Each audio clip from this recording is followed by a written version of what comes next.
लोगों की बातों पर ज्यादा परेशान मत होना। लोग तो कुछ भी बोलकर निकल जाते हैं। जब हालात बदल जाते हैं तो लोगों के बोल भी बदल जाते हैं। बिल्कुल सही कहा है किसी ने। इसी बात को मैं एक कहानी के माध्यम से आपसे कहना चाहूंगी कि एक गांव था। एक गांव में एक धोबी रहते थे। एक दिन पास के गांव में एक पशु मेला लगा।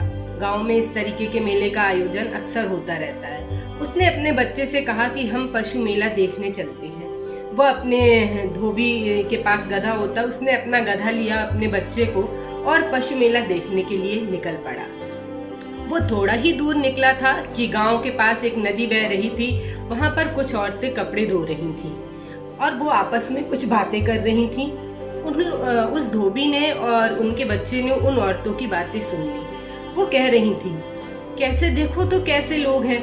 अच्छा खासा गधा साथ चल रहा है, बाप और बेटे दोनों चल रहे हैं। बाप को ये भी नहीं लग रहा कि बच्चा थक रहा होगा, तो हम बच्चे को धोबी के जो गधा है उसके ऊपर बैठा दें। पिता ने सोचा ये कह तो सही रही है। उन्होंने अपने बच्चे को लिया और उस गधे के ऊपर बैठा दिया।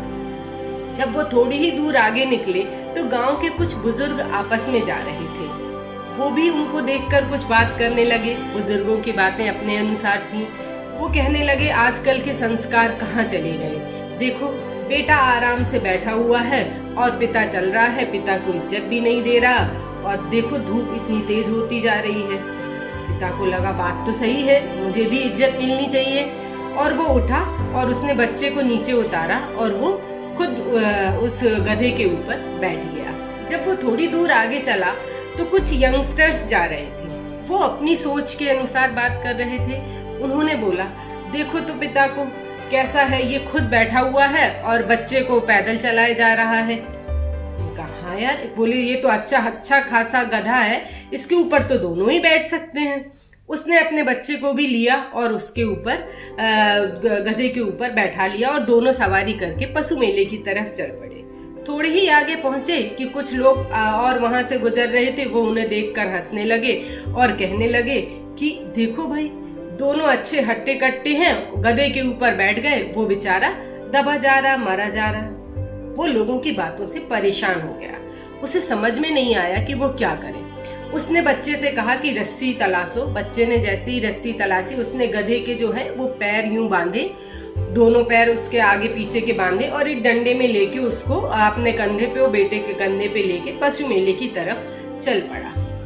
थोड़ी ही आगे गया तो गधे को भी बड़ा अनकंफर्टेबल फील होने लगा कि वो, और उसने हाथ पैर छुड़ाने की वो गधा जो है वो कोशिश करने लगा कि मैं किसी भी तरीके से इस बंधन से मुक्त हो जाऊं। चूंकि वो नदी का पुल पार कर रहे थे, जब गधे ने काफी प्रयास किया और अपने पैर पटकारे तो वो उनके उससे छूट के और नदी में जाके गिर गया और खत्म हो गया।